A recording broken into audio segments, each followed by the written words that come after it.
want to thank you and keep up the good work and give them a cold drink. Now that cost me 79 cents each. If I went around and said, hey, thanks for doing a good job today, here's 79 cents, that would be stupid. That would be an insult. But if I bring them an iced tea, I'm a great boss. I'm a nice guy. And that makes them work hard, and they think I'm great, and they're very loyal.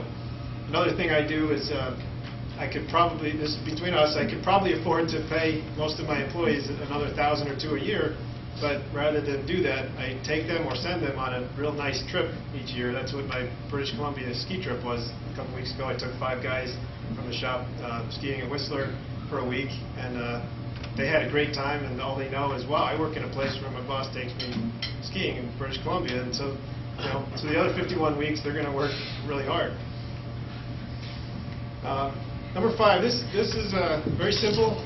Believe me on this. If you do what you say you're going to do, you got most of the rest of the world beat already. There's so many business people out there and so many employees, you've seen this in your dealings, that they just simply don't do what they say they're going to do. If you tell someone you're going to call them back, call them back. If you give them a deadline, meet their deadline. There's so many people that don't do that, and we make sure we always do what we say we're going to do, and that's part of why we've grown for 19 years. People trust us. One of our competitors that's shrinking tends to make promises to people to get an order, and then they know they can't meet the deadline, so they'll say, oh yeah, next week, it'll be here one week, we'll get your job done 1 week. 3 weeks later, the customer says, where's our stuff? They say, oh, yeah, it's back order, blah, blah, blah. And then they come see us because they know we're going to tell them the truth. Even if there's bad news, we're going to tell them, here's the bad news, but we're being honest with you, and here's your options. People love that, so do what you say you're going to do. Collaborating with others, no matter where they are on the planet, is something that has to happen. How many people have read Tom Friedman's book, The World is Flat? Anybody? A few people. He makes the point that to survive in the future, it's kind of dependent on this. The world is shrinking, and with the technology now, communications, you've got to work with people, and there's a lot of cases where it's going to make sense to use specialists or outsource some of your tasks. At Shortmasters, for instance, we send our digitizing over to India. Digitizing is a process where we take someone's graphic and put it in a format that the embroidery machines can understand. We can do that ourselves, but we find that by emailing it to India, it gets done within an hour. It gets done for very cheap, a lot cheaper than we can do it, and often better, and it works out well for everybody.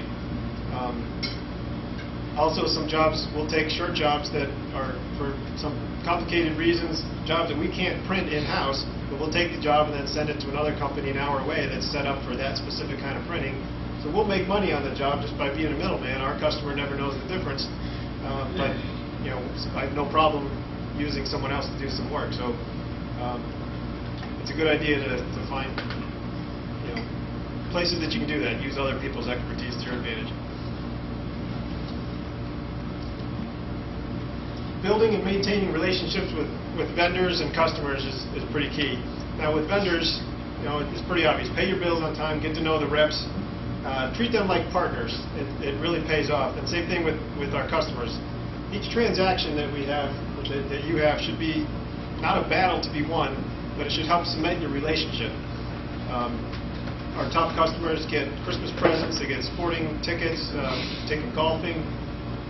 Really treating them like partners. If we help them be successful, it's good. That just cements our relationship, and they'll stay with us. I hate to use the phrase win-win, but that's what it is. All our relationships need to be mutually beneficial. Getting the better end of a deal from somebody is really a short-term strategy. It might be great on this deal, but I've found over the long term, it's better to keep everybody happy and everybody feel like it's working well. We have a customer a repeat customer that does a lot of work with us. They don't understand this concept. They're constantly beating us down, trying to get, can I get this for a nickel cheaper? Can I get this? Can I get that? Really nickel and diming us and doing things that kind of annoy us. And yeah, sometimes we'll do it and they feel like they won. But what they don't realize, that damages our relationship, so that the next week when they need a rush job or some favor from us or some free artwork, we're gonna do the favors for the companies that work with us a little better. So they're kind of missing it. Cross-training is pretty key. It should be done as much as possible. There's a lot of benefits to having other employees employees know what other people's jobs are and how to do them. It helps unplug bottlenecks. Sometimes there's work stuck in one department. If we have another body we can help out to get the work moving, that really helps. It gives more variety to people's jobs. And when everyone understands the needs of everyone around them, it just makes the process better, communications better, the product comes out better. If it's not practical to have everyone learn everyone else's job, we've done things like we have a meeting with all 15 people where I ask everybody to say one thing that they do that's harder than it looks and what everybody else can do to make that thing easier for them. And so just talking about it sometimes goes a long way. I would say don't diversify too quickly if there's room in your core business for some growth.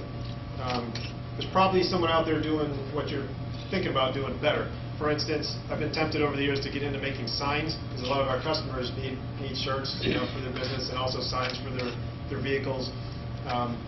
But I've chosen to just stick with what we're good at. We're experts at it. Just stick to that because we have yet to reach the end of the growth of just shirts. Also, don't grow too quickly or let any one customer be too big a percentage of your total. Another example, a former competitor of ours was about our size, but they had an opportunity to take on Reebok as a customer, and they built a huge new shop and geared up with all kinds of new equipment, hired all kinds of people to print 2 million shirts a year for Reebok. And they did this for a short time, and then the story I heard was the company was rude to someone at Reebok. Reebok pulled the plug, sent them printing elsewhere, and there's no way they can replace that customer. And so they're out of business. They're done. All their employees came to us looking for work, and we got 2 truckloads of free ink because otherwise they would have had to dispose of it when they locked their doors. Shirtmasters has several thousand customers, but none of them, by design, is more than 5% of our total, and I feel really comfortable that way. So even if we lose one here and there, it's not going to be a big deal. Use bartering wherever possible.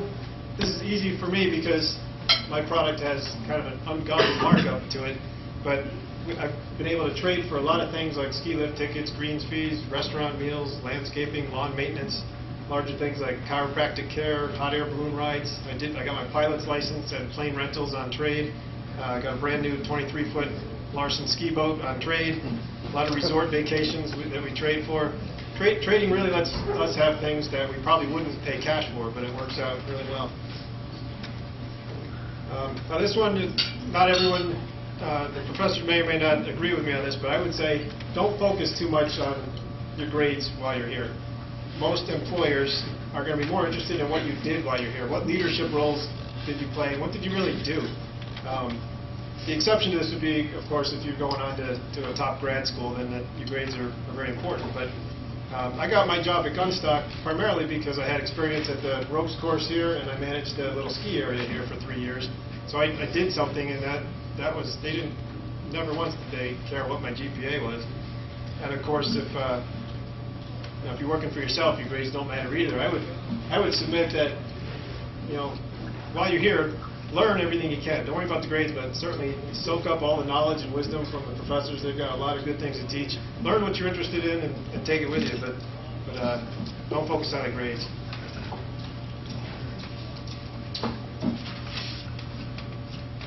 And finally, I would say be generous. Remember that everything belongs to God, and give back accordingly. I've seen that over the years, the more I gave away, the more God seemed to bless me and Shirtmasters, and it just kept piling it on. And I can't explain that, but that is what's happened. So be generous.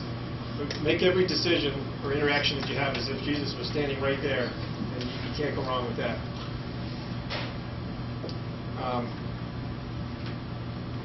Now, Bruce asked me to discuss, among other things, what skills have been most important to me in starting and growing my business. It's not public speaking. I don't really have any skills. That's the beauty of owning your own business.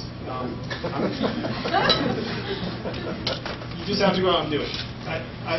I'm a little bit good at a lot of things, and I enjoy my job because of that. I have a variety of things that I do, but I'm not great at anything.